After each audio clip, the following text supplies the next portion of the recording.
what it would take. It'd take a 12-hour masterpiece theater. Right. That's what it would take. If you really wanted to. All right, here we go. Yeah. We've seen Jason Robards, the movie. When do we get Jason Robards, the book? The book. Oh, I had been working on a book a few years ago, and I gave up on it. I don't know. I didn't know how to approach it. I approached it in one way. Oh, I think they would want you to dish some dirt out somewhere along the line. But Nan Talese was then the editor over. Oh God, where she was then? She's now in another place. But we had sort of agreed on doing a thing of O'Neill, the first play I did of his, and where I was in life at that point, which was The Iceman, and then going on a long day's journey, which takes you back in your life when you were much younger, and Moon for the Misbegotten, where you had to make a choice in your life, living or dying, through drinking or love and all the things that came into it, was sort of the outline we were going to do. And see, through that I could pull out past and growing up vignettes in and stories Hollywood. and all those things, My right. dad came out. I came out here with my dad when I was 5, and from New York. So, but I never could put it together that way. So now I don't know what to do except read some, keep reading into a tape recorder, I guess. And a book is, I don't like actors telling about all the, I don't Stuff know that why. goes on, yeah. I don't mind things that are, that develop a person, or those things are fine, and personal stories, but all this. Well, this person took a whiskey bottle and threw it at the director, those kind of things. Yeah, they went on.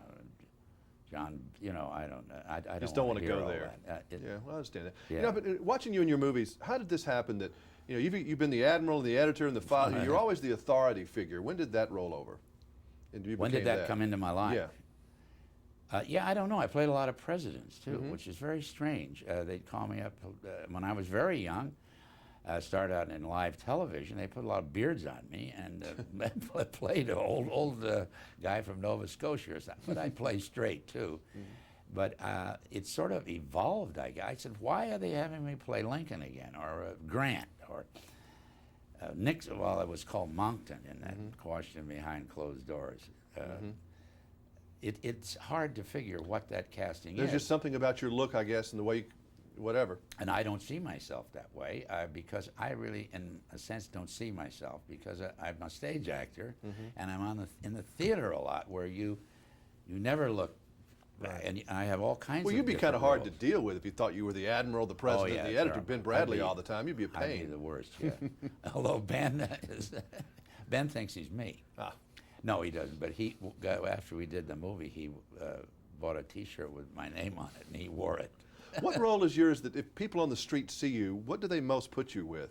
is it Ben Bradley in that movie? No, a lot of people, oddly enough, in New York anyway, where I live in the East, 1,000 Clowns they put me with. That crazy guy that was a free spirit that was captured by the system. Is that's what they put me with. Wow. They speak of that very often.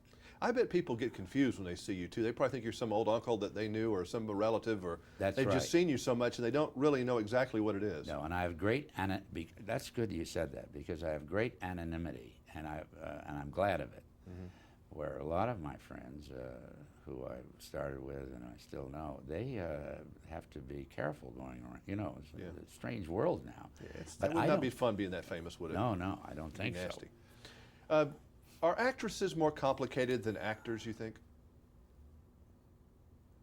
Well, I was married to one once. Very complicated, yes, but I can only testify. Yeah, Miss Bacall is a very complicated person, and remains that today. And I'm very complicated, and it's not that we're enemies, or it's just some things don't work out at that time in your life. But I don't know about these actresses that I've just worked with. They were absolutely fantastic to work with, and their performances, they were so extraordinary. And both what fascinating things they've done to their career. Both started out as ingenues, basically, and became these great depth leading ladies. This is fabulous. I couldn't believe it. I saw, I don't know if this is the final thing, but I saw one a couple of weeks ago. It was just fabulous what they did. I didn't care about anybody else in the picture. you know, me or anybody. I just was mesmerized. And I have another actress in here who I love and have known since she's little, Jennifer Jason Leigh, who in a way I almost feel is a daughter of mine. Isn't it interesting? But that, because of the way the picture put together, certain elements, you have to compress the story for a film from the book. Certain elements are not there. But this man's a troubled soul, isn't he? But yes, we really don't understand why. Is he a drinker? Is that part of the problem? That's part of it, drinking, which we don't see a lot of the guy belting around or doing that. Of course, they refer to, in the book you find out. This is why it's hard. It's very difficult when you do a great book to just say, you always want to go back to the book and say, and find out why, but they say, well, we're not doing the book.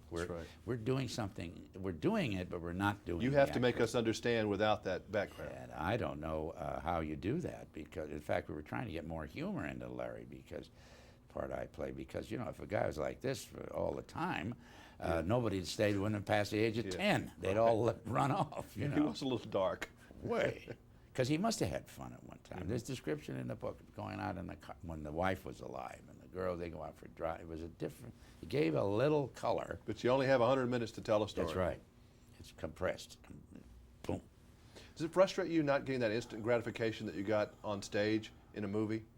Or have you gotten over that? No, I don't feel that.